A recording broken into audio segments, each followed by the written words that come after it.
Term 1, MAPEH 8, Week 2, PE and Health, Understanding Gender Bias, Stereotypes, Discrimination, and Violence. For today, pag-uusapan natin ang prevention of gender-based issues in our school and communities. Ang title natin ay Breaking the Box. Kapag sinabi nating box, tumutukoy ito sa mga limitasyon or expectation na nilalagay ng society sa isang tao dahil sa gender. Halimbawa, dapat ganito ang babae or dapat ganitong lalaki. Pero ang tao ay mas malawak kaysa sa isang label. May kanya-kanyang personality, talent, dreams, emotion, and dignity ang bawat isa. Ang goal ng lesson na ito ay matutunan kung paano bumuo ng space na safe, fair, may respect para sa lahat. Every person deserves respect, not judgment.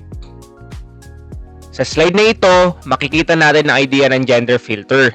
Ideally, dapat tinitignan natin ng isang tao based on character, skill, effort, and dignity. Pero minsan, dumadaan muna ang judgment natin sa isang unfair filter. At yun ang gender. Halimbawa, may student na magaling mag-lead, pero may nagsasabing lalaki dapat ang leader. Or, may student na magaling sa sports, pero sinasabi nila, hindi bagay sa babae. That is unfair judgment. Kapag gender ang unang basehan ng treatment natin, nababawasan ang equal opportunity. Hindi na skill ang tinitignan, kundi stereotypes. Kaya dapat tanungin natin, fair ba ang judgment ko? Tinitignan ko ba ang tao based on ability and effort or based on gender expectation? Give people the chance to show who they are before judging them. This slide shows how invisible thoughts can turn into real-world damage. Usually, nagsisimula ito sa bias or unfair thoughts. Kapag paulit-ulit ang bias, nagiging stereotype or fixed belief ito. Kapag ang stereotype ay ginagawang action, nagiging discrimination. At kapag mas lumala pa, pwede itong humantong sa violence or harm. For example, kung may thought na mahina ang girls, maaaring then later hindi na mabibigyan ng chance ang girls sa leadership or sports. That becomes discrimination. Importanteng maintindihan ito. Small jokes or assumptions are not always harmless. Kapag hindi kinorek, pwede silang lumaki into unfair actions. Kapag aware tayo sa harmful thoughts, mas kaya nating pigilan ito bago maging harmful actions. Sa slide na ito, pag-uusapan natin ang gender bias. Gender bias means favoring or disadvantaging a person or group based on gender. Halimbawa, kapag sinabi na boys should not cry, may bias iyon. Para bang sinasabi na bawal sila magpakita ng emotions. Kapag sinabi naman na girls should be the group leaders only because they are stronger, that is also bias. Leadership should be based on ability, not gender. Bias can affect boys and girls, and people with different gender identities. It creates invisible boxes that tell people what they are allowed or not allowed to become. Before making a comment, ask yourself, is this based on facts or stereotype? The value here is open-mindedness. People should not be limited by old expectations. Gender stereotypes are fixed beliefs about how people of a certain gender should act, look, speak, or behave. There are stereotypes about personality traits, domestic behaviors, occupations, and physical appearance. For example, some people say women are naturally nurturing while men are naturally ambitious. But in reality, anyone can be caring. And syempre, anyone can be ambitious. Some people say girls should cook and clean while boys should repair things, but basic life skills are for everyone. Some jobs are also stereotyped. Engineering is sometimes seen as for men, while nursing is seen as for women. But career choices should depend on interest, skill, and training. Everyone deserves the freedom to grow beyond stereotypes. When bias and stereotypes turn into actual unfair treatment, that becomes gender discrimination. Discrimination blocks pathways to success. It can affect confidence, participation, opportunities, and relationships. For example, imagine a female student who wants to join a robotics club, but it is told that, panglalaki yan. Or imagine, a boy who wants to join dance, but it is mocked because others think it is not masculine. The problem here is not the interest of the student. The problem is the unfair rule created by stereotypes. Discrimination does not only hurt one person. It weakens the whole community because it prevents people from sharing their talents. In group work, games, leadership, and class activities assign roles based on ability and interest, not gender. Fair treatment helps everyone to succeed. This slide talks about a serious topic, gender-based violence. Gender-based violence includes harmful actions directed at someone because of their gender, gender identity, gender expression, or perceived gender role. It can be physical, verbal, emotional, online, or social. The slide also shows the idea of power imbalance.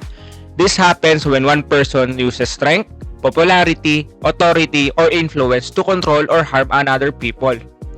For example, if a popular student uses jokes to embarrass a classmate because of their gender expression, that can be very harmful. If someone uses threats or pressure, that becomes more serious. Important reminder, if someone experiences harassment or violence, it is never the victim's fault. Responsibility belongs to the person who chooses to harm. A safe school protects every learner's dignity. This slide gives a strong reminder. Knowledge without values can still be harmful. Ibig sabihin, kahit alam natin ang meaning ng gender bias, stereotype, or discrimination, kung ginagamit natin ang knowledge para mangasar, kulang pa rin ang learning. For example, a student may know gender-related terms, but if those terms are used as jokes, insults, or labels, that is not real understanding. Real learning happens when knowledge changes how we treat people. Kailangan natin ng dalawang bagay, laws to protect us from abuse, and values to guide us from within. Learning should make us kinder, more careful, and more respectful, not more judgmental. This slide shows that protection exists at different levels of society. At the center, every person has a core rights. In school, there are policies against bullying and harassment.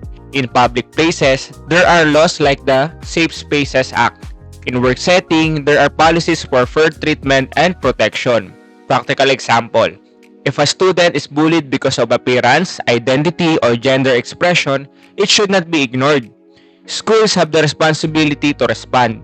If someone is harassed in public or online, there are laws and protecting systems that can help protect people. But remember, laws are not only for memorization. They remind us that respect is both personal value and a social responsibility. The value here is accountability. Actions have consequences, especially when they harm others. This slide shows how we dismantle the boxes, and that is through values. First, equality. Everyone deserves equal dignity and opportunity. Second, respect. We choose words that do not reduce others' person's worth. Third, empathy. We try to understand how others feel, especially when they are hurt or excluded.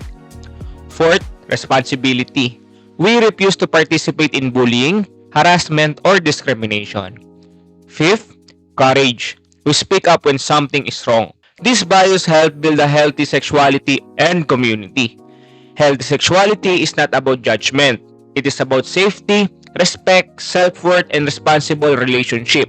When unsure, ask yourself, will my words help create a safe space or harm someone's dignity? This slide gives practical school situation. Harmful situation.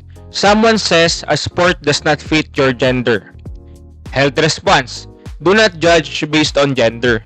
Let participation depend on interest, skill, and effort. Harmful situation. Students mock a classmate's different gender expression. Healthy response. Refuse to join the teasing. Use respectful language. Report if it escalates. Harmful situation. Boys are assigned technical tasks while girls are only a task for decoration. Health response. Rotate tasks based on ability and interest, not stereotypes. Harmful situation. A student experiences harassment but it is afraid to speak up. Healthy response. Listen without blaming. Encourage the student to approach a trusted adult. Safe classrooms are built through daily actions. These slides remind us that not every joke is harmless. Sometimes people say, joke lang yun, but the impact may still be painful. A joke can embarrass someone, make someone feel excluded, or become a form of verbal harassment. For example, repeatedly teasing someone about how they speak, dress, move, or express themselves can affect confidence and emotional safety. Analytically, intentions and impact are different. You may say, I didn't mean it, but if the impact is harmful, we still need to reflect and change. A respectful person knows when to stop, apologize, and do better. The value here is empathy. You do not need to fully understand someone's experience to treat them with kindness. This slide gives 6 ways students can help protect safe space.